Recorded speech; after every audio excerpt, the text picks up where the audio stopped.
नमस्कार। हमने पिछले वीडियो के अंदर पढ़ा था फसल उत्पादन का प्रथम वीडियो के अंदर फसल किसे कहते हैं, फसल के प्रकार व कृषि पद्धतियों का प्रथम चरण किया था मिट्टी को तैयार करना। अब हम इस वीडियो के अंदर पढ़ेंगे मिट्टी को तैयार करने वाले कौन कौन से वे कृषि औजार हैं जिनकी सहायता से मिट्टी को तैयार किया जाता है। वैसे बहुत सारे औजार होते हैं जो मिट्टी को तैयार करने में उपयोग लिए जाते हैं, लेकिन हाँ हम मुख्यतः 3 प्रकार के औजारों का अध्ययन करेंगे। एक तो हल, दूसरा कुदाली और तीसरा है कल्टीवेटर। पहला हल, दूसरा कुदाली और तीसरा है कल्टीवेटर।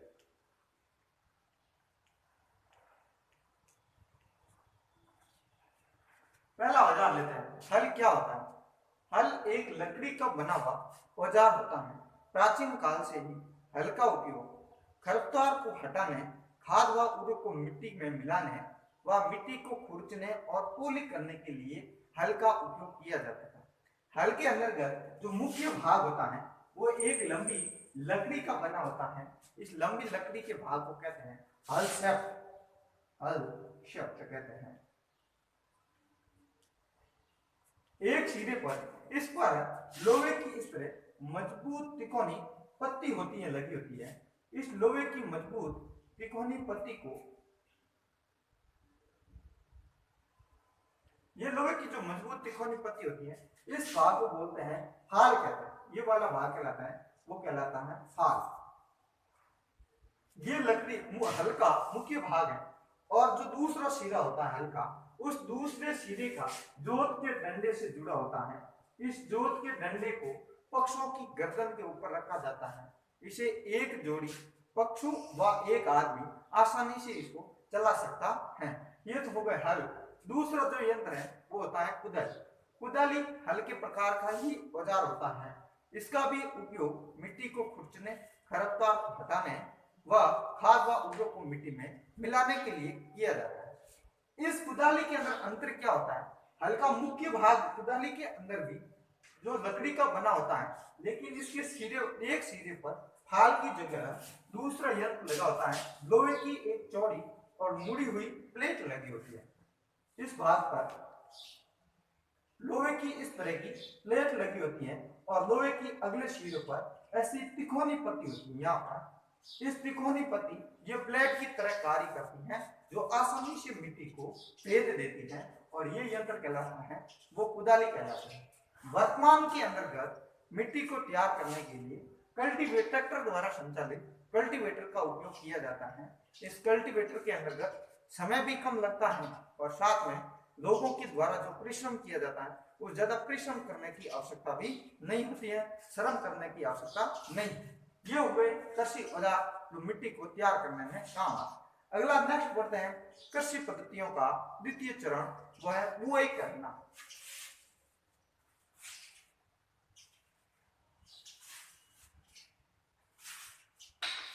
कृषि पद्धतियों द्वितीय चरण।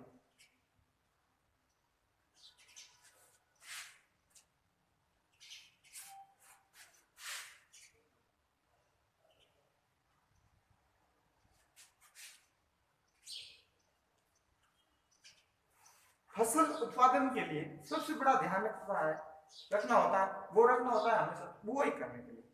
बुआई करना फसल उत्पादन का महत्वपूर्ण चरण है। बुआई करने से पहले अच्छे, साफ और गुणवत्ता युक्त किस्म के बीजों का चयन किया जाता है, जिससे फसल का उत्पादन अधिक हो। आजकल अच्छी किस्म के बीज बाजार के अंतर्गत सीधे ही उपलब्ध हो जाते हैं, हमें कोई मेहनत नहीं करनी पड़ती। पहले के जमाने के अंतर्गत अच्छी किस्म के बीजों का चयन करने के लिए सूप की सहायता से लोग पहले बीजों को ऊपर हवा के झोंके के साथ ऊपर करके उड़ाते थे, ताकि जो हल्के बीज होते थे वो हवा के झोंके के साथ में उड़ जाते थे और भारी बीजों की ढेरी एक ही जगह पर लग जाती थी। जो भारी बीज होते हैं वो अच्छी किस्म के माने जाते थे। हम एक घर पर भी इसका प्रयोग कर सकते हैं। ये एक बाल्टी के अंदर पानी लेकर के और थोड़ा सा बीज लेकर के उसके बाल्टी के अंदर डाल देते हैं, तो आप देखोगे जो कुछ बीज हल्के होते हैं वो पानी के साथ ऊपरी सतह पर आ जाते हैं और कुछ बीज होते हैं वो तले के अंतर्गत बैठ जाते हैं। अब जो हल्के बीज हैं उनको नितार करके दूर कर लीजिए, और जो भारी बीज है वो नीचे, वो हमेशा अच्छी और गुणवत्ता के युक्त किस्म के बीज होते हैं जिनका उपयोग हम बुआई के लिए कर सकते हैं। तो बुआई करना ये फसल उत्पादन का महत्वपूर्ण चरण है।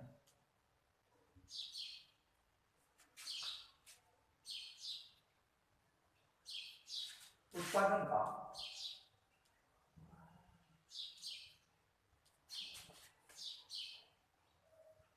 महत्वपूर्ण चरण। दूसरा, बुआई करने के लिए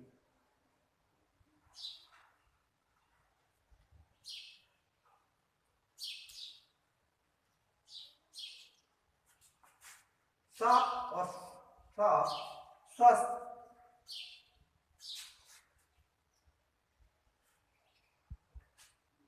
गुणवत्ता युक्त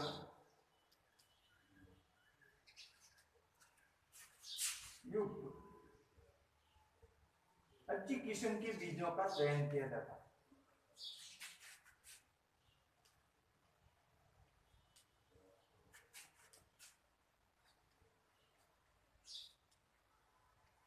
बीजों का चयन किया जाता है, क्यों किया जाता है? जिसे फसल उत्पादन अधिक हो, जिसे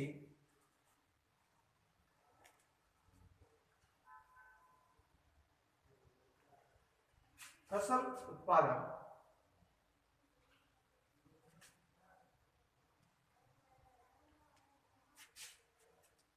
अधिक हो। परंपरागत रूप से बुआई करने के लिए एक औजार प्रयोग किया जाता था, वो कीप के आकार का औजार होता था। इस तरह की एक कीप होती थी। क्या है? इस कीप के अंतर्गत 2-3 सिरे वाले नुकीले पाइप लगे होते थे। ये 2-3 सिरों वाले नुकीले पाइप है, वो मिट्टी के अंतर्गत भेद करके और बीजों को स्थापित कर देते, और बीज है वो मिट्टी द्वारा ढक दिए जाते थे। यानी परंपरागत रूप से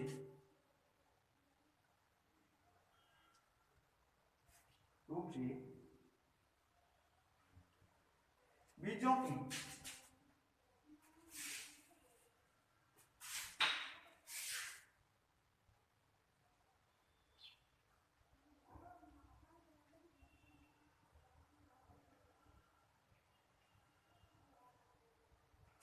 बुआई के लिए कीप के औजार का प्रयोग किया जाता है। कीप के आकार के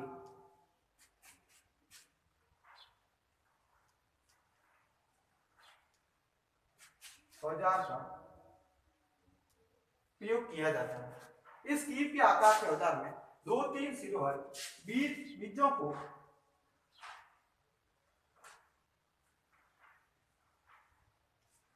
कीप में डालने पर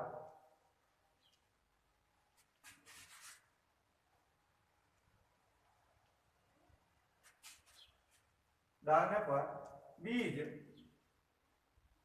2-3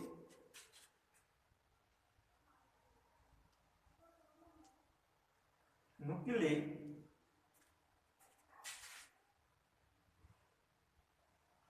सिरों वाले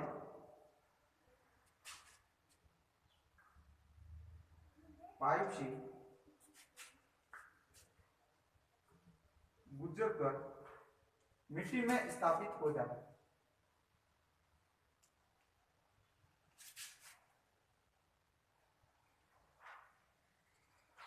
मिट्टी में स्थापित हो जाते। वर्तमान के अंतर्गत बीजों की बुआई करने के लिए ट्रैक्टर द्वारा संचालित सीड ड्रिल का उपयोग किया जाता है।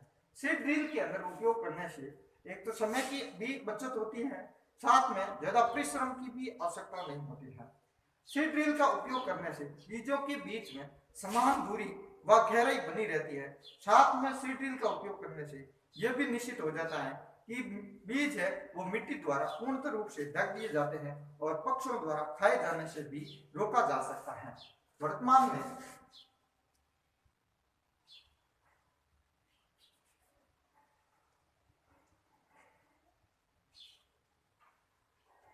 बीजों की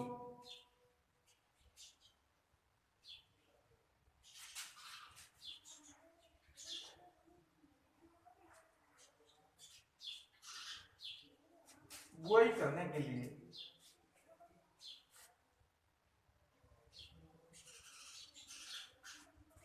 ट्रैक्टर द्वारा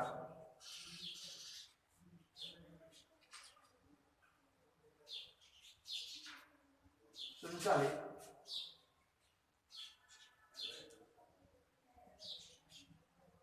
सीड ड्रिल का उपयोग किया जाता है।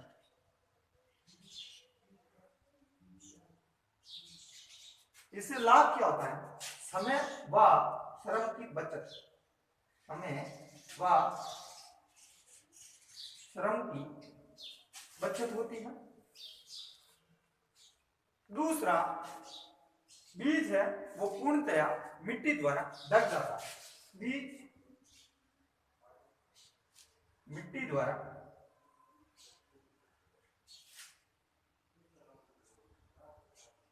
ढक जाता है, जिसे पक्षियों द्वारा बीजों को खाए जाने से रोका जा सकता है।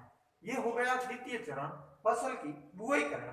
अगला कृषि पद्धतियों का तृतीय चरण पढ़ते हैं। तृतीय चरण है वो है फसल को खाद व पूरक देना।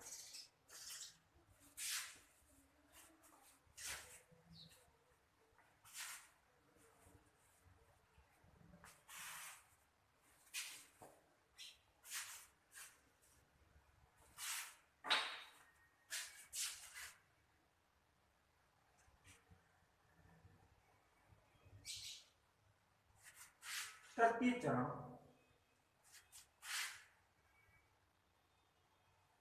खाद व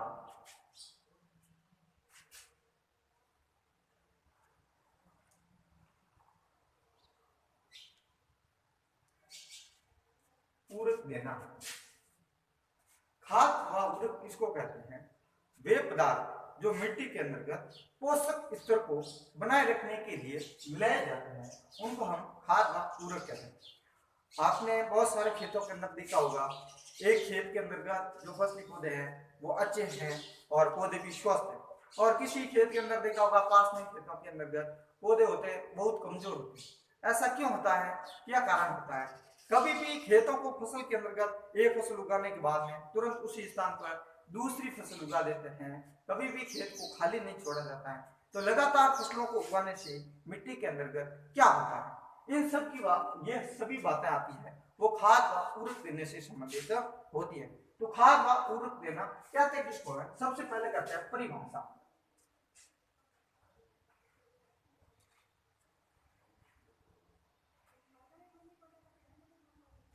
वे पदार्थ जिन्हें मिट्टी में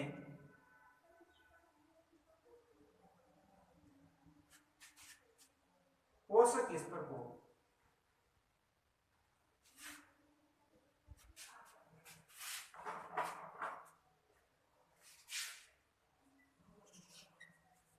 बनाए रखने के लिए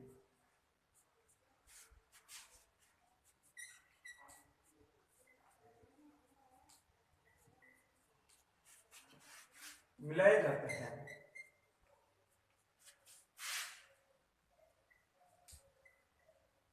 उन्हें खाद व पूरक कहते हैं। अब फसल को मिट्टी के अंतर्गत लगातार उगाने से क्या प्रभाव पड़ता है? मिट्टी होती है वो फसलों को खनिज पदार्थ प्रदान करती है। मिट्टी फसल को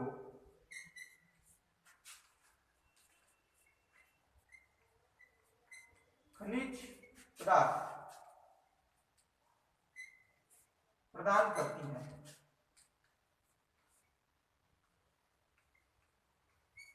जो पौधों की वृद्धि में सहायक होते हैं, जो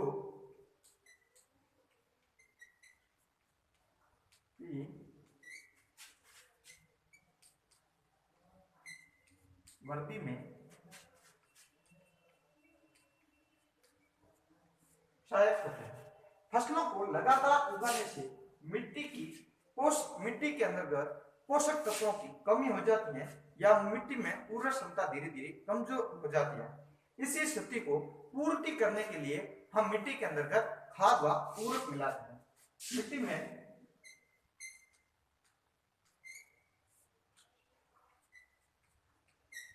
लगातार फसल को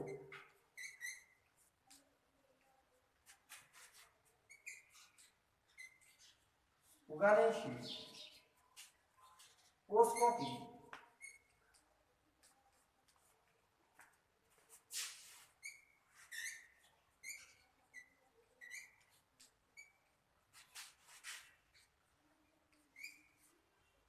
कमी हो जाती है और इस कमी को पूर्ति करने के लिए ही मिट्टी के अंतर्गत हम खाद व उर्वरक मिलाते हैं। खाद एक कार्बनिक या जैविक पदार्थ है जिनको पौधे और जंतुओं के जो अवशेष होता है उन अवशेष के अपघटन से तैयार किया जाता है। एक होती है खाद और दूसरा जो पदार्थ होता है वो होता है उर्वरक। इनमें मुख्यतः अंतर क्या है या इनका उत्पादन कैसे किया जाता है? तो पहला इनमें हो गया खाद जो होती है, खाद एक कार्बनिक पदार्थ है।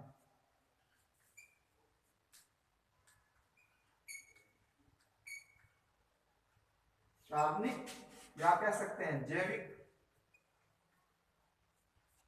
पदार्थ है जिन्हें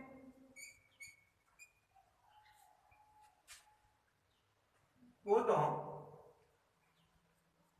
व जंतुओं की अवशेष के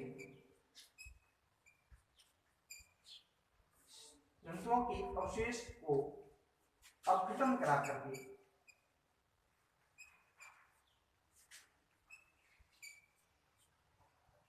जंतुओं के अवशेष के अपघटन से प्राप्त होती है, अपघटन से प्राप्त होती है। दूसरा उर्वरक क्या होता है? तो उर्वरक एक रासायनिक पदार्थ है जिनका निर्माण फैक्ट्रियों में किया जाता है। उर्वरक एक रासायनिक पदार्थ है जिनका निर्माण फैक्ट्रियों में किया जाता है।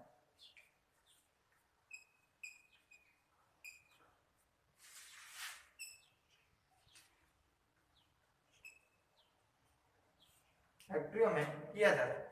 उर्वरक के अंतर्गत मिट्टी को हुमस की मात्रा कम प्राप्त होती है जबकि खाद को हुमस की मात्रा पर्याप्त प्राप्त हो जाती है। इससे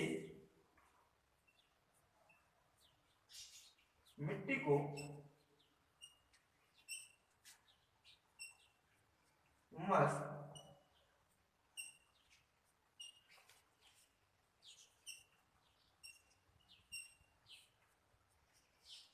प्रचुर मात्रा में प्राप्त होती है और इस उर्वरक का प्रयोग करने से मिट्टी की हुमस है वो क्षमता कमी आ जाती है, हुमस क्षमता में कमी। इसमें खाद के अंतर्गत सभी पोषक तत्व विद्यमान नहीं होते हैं, लेकिन उर्वरकों का ध्यान रखना सभी पोषक तत्व विद्यमान होते हैं, यानी कि उर्वरक है वो पोषकों से समृद्ध होते हैं। इनमें तो मुख्यतः इनमें NPK तीनों पोषक तत्व पाए जाते हैं जिन्हें प्राथमिक पोषक तत्व कहते हैं। N का अर्थ होता है नाइट्रोजन, P का अर्थ होता है फास्फोरस और K का अर्थ होता है पोटेशियम। ये तीनों प्रकार के पोषक तत्व हैं वो उर्वरकों के अंतर्गत पाए जाते हैं। कौन कौन से उर्वरक हैं? तो उर्वरक होते हैं जैसे यूरिया है, अमोनियम सल्फेट है, अमोनियम सल्फेट, पोटास है, यानी कि हम बाजार से जितने भी खरीदते हैं वो उर्वरकों की श्रेणी के अंतर्गत आते हैं। खाद के रूप में मिट्टी का गठन है, यानी कंपोनेंट होता है, मिट्टी किन किन तत्वों से मिलकर बनी होती है, इनके गठन में भी सुधार होता है और खाद का दीर्घकालीन समय तक प्रयोग करने से मिट्टी के ऊपर कोई प्रभाव नहीं पड़ता है। लेकिन उर्वरकों का लगातार प्रयोग करने से मिट्टी की उर्वरक क्षमता धीरे धीरे कमजोर हो जाती है, अर्थात मिट्टी बंजर हो जाती है। दूसरा उर्वरक जो है वो वर्तमान के अंतर्गत जल प्रदूषण का भी स्रोत बन गए हैं। इनका हम प्रयोग करके धान, गेहूं, मक्का की एक बार तो अच्छी किस्म प्राप्त कर सकते हैं, लेकिन जो दीर्घकालीन परिणाम होते हैं उर्वरकों के वो हमारे लिए अच्छे नहीं होते हैं, क्योंकि मिट्टी की उर्वरक क्षमता को ये कमजोर बनाते हैं और साथ में जल प्रदूषण का भी स्रोत बन जाते हैं। ये हुए खाद व उर्वरक। इसके जगह तो हम मिट्टी की उर्वरक क्षमता को बनाए रखने के लिए क्या करें? तो मिट्टी की उर्वरक क्षमता को बनाए रखने के लिए हमें जैविक खाद का उपयोग करना चाहिए। जैविक खाद क्या होती है? तो अगला प्रश्न थोड़ा जैविक खाद।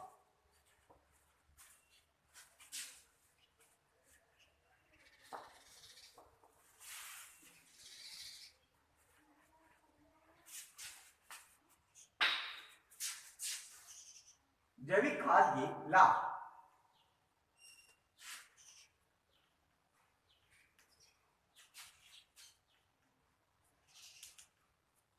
जैविक खाद का उपयोग करने से मिट्टी के अंतर्गत जल धारण की क्षमता में वृद्धि हो जाती है। मिट्टी में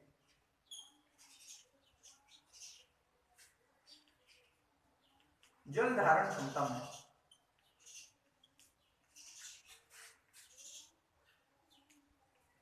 वृद्धि। दूसरा, इसका प्रयोग करने से इससे मिट्टी भुरभुरी व सरंध्र हो जाती है।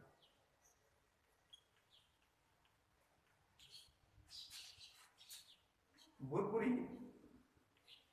व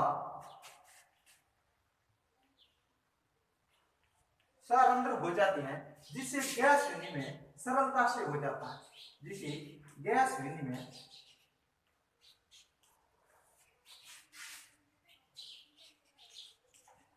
सरलता से हो। अगला तीसरा पॉइंट, जो किसानों के मित्र होते हैं सूक्ष्म जीव, जिसे कैचवा कहते हैं, उन सूक्ष्म जीवों की संख्या के अंतर्गत वृद्धि भी होती है। सूक्ष्म जीवों में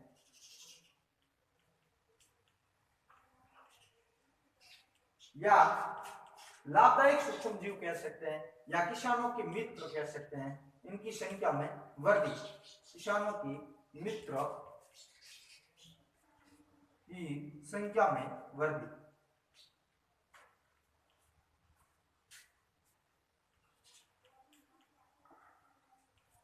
साथ में मिट्टी के जो कंपोनेंट होता है संगठन, वो संगठन के गठन में भी सुधार होता है जैविक खाद का उपयोग करने से। जैविक खाद के रूप में हम वर्मी कंपोस्टिंग का उपयोग करते हैं। खाद को हम तैयार करते हैं जंतुओं व पेड़ पौधों के अवशेष के अपघटन से, उनको कहते हैं कंपोस्टिंग। वो क्या करते हैं कि ये खड्डे के अंतर्गत भर देते हैं, खड्डे के अंतर्गत सूक्ष्म जीवों द्वारा धीरे धीरे अपघटन हो जाता है, उसको हम बोलते हैं कंपोस्टिंग। और यदि उस खड्डे के अंतर्गत लाल केंचुए छोड़ दिए जाते हैं और लाल केंचुए द्वारा उनका अपघटन कराया जाता है, तो उसको हम कहते हैं वर्मी कंपोस्टिंग। इसके अलावा मिट्टी के अंतर्गत पोषक तत्वों की कमी होती है, उन कमी को पूर्ति करने के लिए एक अन्य तरीका भी होता है। उस अन्य तरीके को क्या नाम, फसल चक्रण।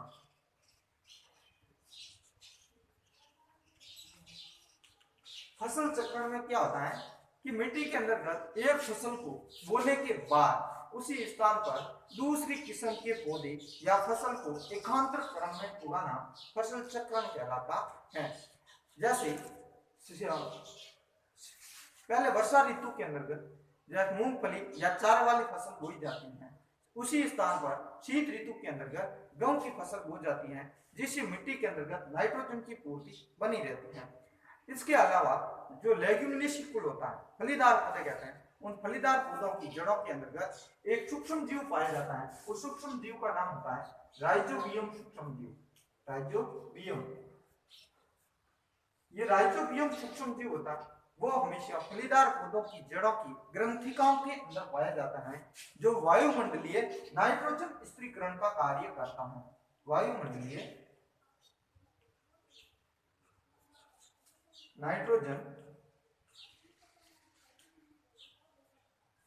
स्थिरीकरण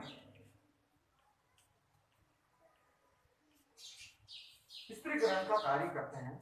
वायुमंडल के अंतर्गत जो नाइट्रोजन उपस्थित होती है, वो गैसीय अवस्था में होती है, जिनका पौधे सीधा उपयोग नहीं करते हैं, बल्कि नाइट्रोजन के यौगिकों के रूप में उपयोग करते हैं, और उनका यौगिकों का अपघटन होने के बाद वापस वायुमंडलीय नाइट्रोजन के अंतर्गत मुक्त होना, यही कहलाता है नाइट्रोजन स्थिरीकरण। ये जो स्थिरीकरण होता है वो राइजोबियम जीवाणु द्वारा होता है। इसके द्वारा भी मिट्टी के अंतर्गत पोषक तत्वों की जो पूर्ति है वो बनी रहती है। तो ये हो गया तृतीय चरण, खाद व पूरक देना। अगला जो चरण है वो हम आने वाली वीडियो के अंदर पढ़ेंगे। आज के लिए इतना ही, धन्यवाद, बाय बाय।